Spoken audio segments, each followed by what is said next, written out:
Buenas tardes. A continuación, haré la presentación de mi trabajo final para el electivo Dimensión psicosocial de los problemas socioambientales, extractivismo forestal como problemática socioambiental en la comuna de Angol. El territorio que abarca desde la región del Biobío a la región de los lagos se ha visto profundamente vulnerado por la actividad forestal del monocultivo, en un contexto de extractivismo neoliberal impulsado durante los primeros años de dictadura con el DL 701. Algunos problemas generales asociados al extractivismo forestal son la sustitución del bosque nativo, la utilización de pesticidas, degradación del suelo, desecamiento de fuentes de agua e incendios forestales. Lo anterior en un contexto que ha sido emplazado en el territorio ancestral mapuche, plantando en masa las especies exóticas Pino radiata y Eucalyptus globulus. Que sea emplazado en territorio mapuche agrava aún más la situación, ya que este pueblo se ve vulnerado en múltiples formas, culturales, religiosas, de salubridad, entre algunas, y siendo el negocio forestal y su mínima regulación un factor importante del conflicto que se sostiene. Negocio forestal y su impacto socioambiental. El negocio forestal se inserta en el contexto de reformulaciones económicas en Chile durante la dictadura. En el año 1974 se promulga el DL 701, llamada Ley de Fomento Forestal, con el objetivo de regular el uso y manejo de los bosques nativos y tierras ancestrales, estableciendo normas de fomento a la plantación forestal, otorgando incentivos y escasas medidas de mitigación de suelos degradados. Uno de los principales incentivos es la bonificación fiscal, equivalente al 25% de los costos netos, con cargo de restitución al fisco una vez producida la venta del material. El DL 701 es modificado en los años 1998 y 2009, extendiendo el sistema de bonificación a pequeños y medianos propietarios. De esta forma, incentivados por el Estado, teniendo un terreno directa o indirectamente, se fomenta la plantación de las especies Pino radiata y Eucalyptus globulus en una producción en masa parcelada a pequeños y medianos trabajadores que generan la materia prima de los monopolios forestales, lo que complejiza aún más esta trama, haciendo las empresas así un lavado de manos y de imagen, por un lado, y por otro, además, fijan los precios y la compra de producción las distintas empresas de forestales, como CMPC, Arauco, Maciza. De esta forma nos encontramos con un problema multidimensional, del cual ahora se harán mención a algunas áreas que afecta. En cuanto a la economía, se habla de que el negocio forestal es la segunda fuente del PIB, colocándose bajo la megaminería, que también es otro tipo de extractivismo. Pero esta fuente de ingresos económicos para el país no es posible sino bajo un gran costo, el que podemos revisar en la región de la Araucanía, donde se ubica Angol, región en la cual la disminución en la superficie del bosque nativo es de 46.968 hectáreas, de las cuales un 63% han sido sustituidas por plantaciones forestales de especies exóticas. En cuanto a la dimensión de lo laboral, con respecto a la industria forestal, autores mencionan que se sostiene que las plantaciones no constituyen una alternativa para generar empleo en forma permanente y estable, debido a la baja capacidad de absorción de mano de obra por unidad de superficie. Lo anterior es debido a la estacionalidad de la demanda. Durante las fases de expansión de las forestales, la oferta laboral queda suspendida.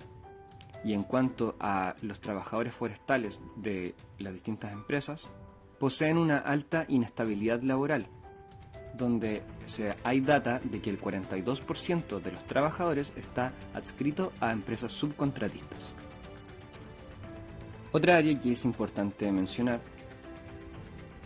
es el conflicto con pueblos originarios o conflicto indígena, en donde ha habido una vulneración sistemática de los derechos indígenas en el sur de nuestro país, donde se expanden cada vez más sin regulación la industria forestal, y que ha llevado a casos como que es muy ilustrativo, como el caso del 2008 de la Machi Francisca Linconao y la Forestal Palermo, donde arrasaron bosques ancestrales, hubo contaminación de aguas vitales para el abastecimiento, además de manantiales sagrados, tocando un aspecto religioso del pueblo, especies arbustivas y plantas en donde se extraían hierbas medicinales utilizadas por la Machi también fueron arrasadas, añadiendo transgresiones al ámbito de prácticas medicinales tradicionales de este pueblo. Este caso fue la primera sentencia en Chile que se consideró las disposiciones del convenio 169 de la OIT. Otro área o eje es el político-económico, en donde podemos analizar el monopolio forestal, ya que principalmente son 3 empresas, Forestal Arauco, CMPC y Macisa, las que perciben el 76,9% de las ganancias de las exportaciones del sector forestal chileno para el año 2010, según autores. Con este dato nos planteamos la pregunta: ¿importa en el factor económico ser el segundo índice PIB? Si solamente lo que cae a los chilenos es un 23% de la producción económica de esta hiperindustria. Además, vale mencionar que el porcentaje dicho equivaldría a 1.715.910 hectáreas de un total de 2.201.581 hectáreas. Por supuesto, otra área de impacto es la ambiental, en donde la industria forestal se relaciona directamente con la gran cantidad de incendios forestales en la última década, donde se han registrado 5.241 siniestros, donde en nuestro país en promedio se pierden 50.000 hectáreas producto a estos incendios, en épocas estivales. A esto CONAF ha afirmado que el 99% es causado por el hombre, ya sea por negligencia o intencionalidad. Y con este punto podemos ver cómo se relaciona el Estado de manera directa con el monopolio empresarial.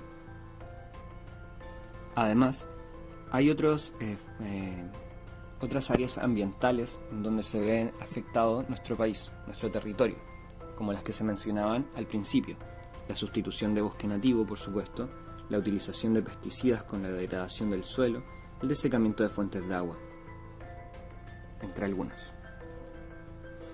Otra área es el impacto social que tiene el extractivismo forestal, en donde Borges apunta que este negocio ha contribuido a aumentar los niveles de pobreza y desplazamiento de comunidades que carecen de los medios y mecanismos para hacer frente al poder hegemónico de grupos económicos que ejercen control sobre territorios, riquezas naturales y proyectos de gran infraestructura.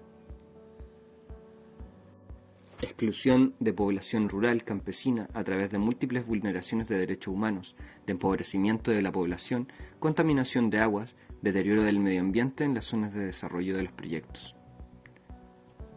que hoy tienen a la Araucanía, el sur de Chile, donde muchas comunidades rurales deben abastecerse de camiones aljibe para tener un mínimo de agua, lo que ha hecho que hayan perdido las actividades regulares, que son la ganadería y la agricultura.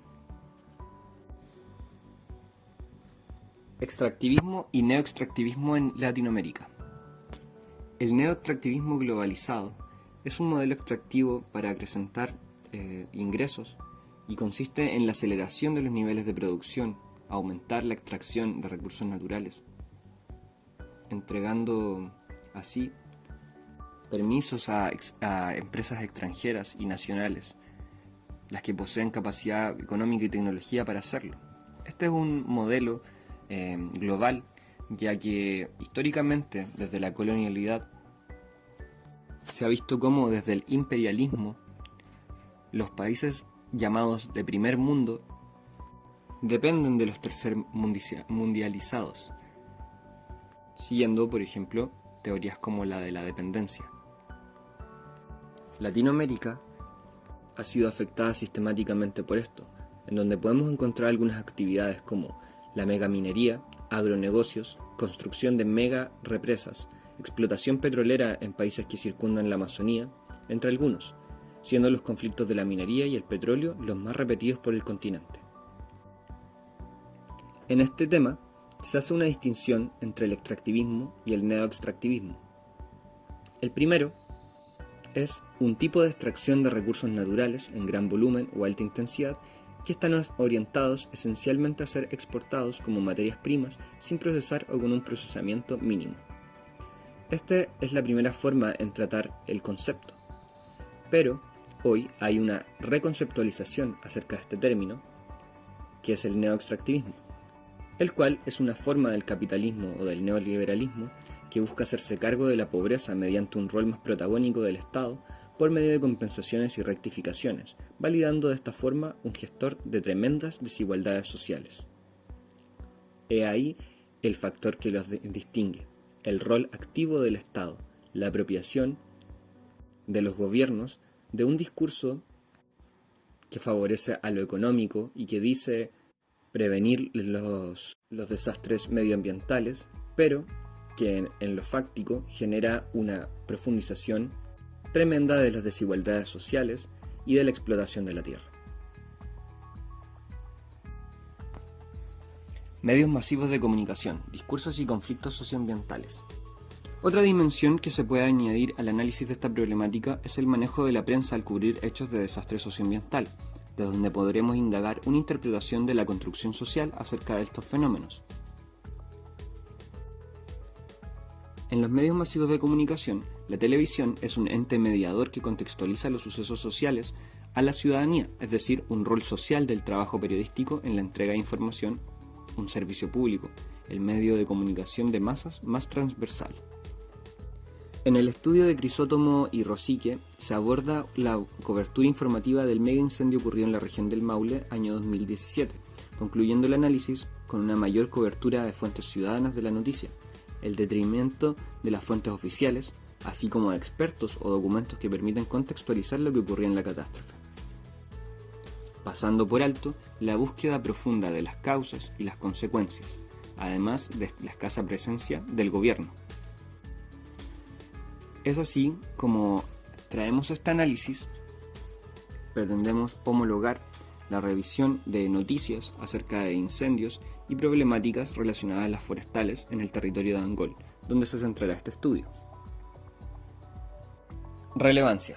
Como se ha mencionado, la problemática que se aborda en este trabajo es un fenómeno multidimensional y es relevante a la hora de hacer una lectura comprensiva de este mismo fenómeno, ahondar en la percepción social de la problemática y el involucramiento que tienen los habitantes ante el tópico, para establecer un marco del estado actual del territorio y así visualizar vías de una futura transformación social y ambiental.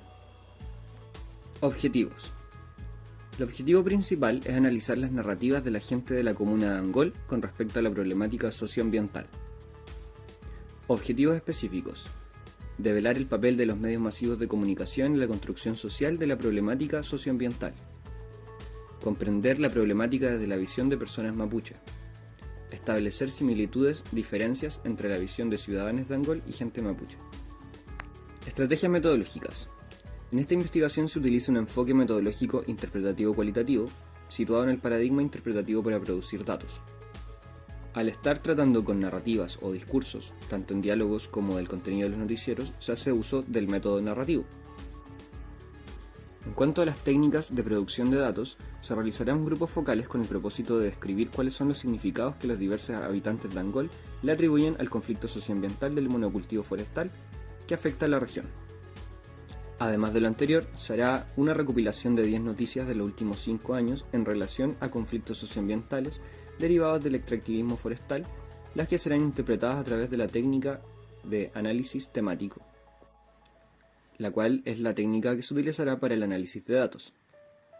El análisis temático de Brown y Clark, una técnica de análisis que permite identificar, organizar y reportar patrones o temas a partir de una cuidadosa lectura y relectura de la información recogida, para inferir resultados que propicien la adecuada comprensión o interpretación del fenómeno en estudio.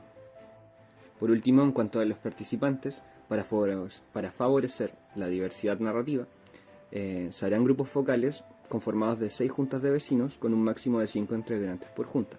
es decir, un promedio de 15 participantes de distintos puntos de la comuna de Angol, con el objetivo de visibilizar diferencias y similitudes en las formas de vivir el conflicto.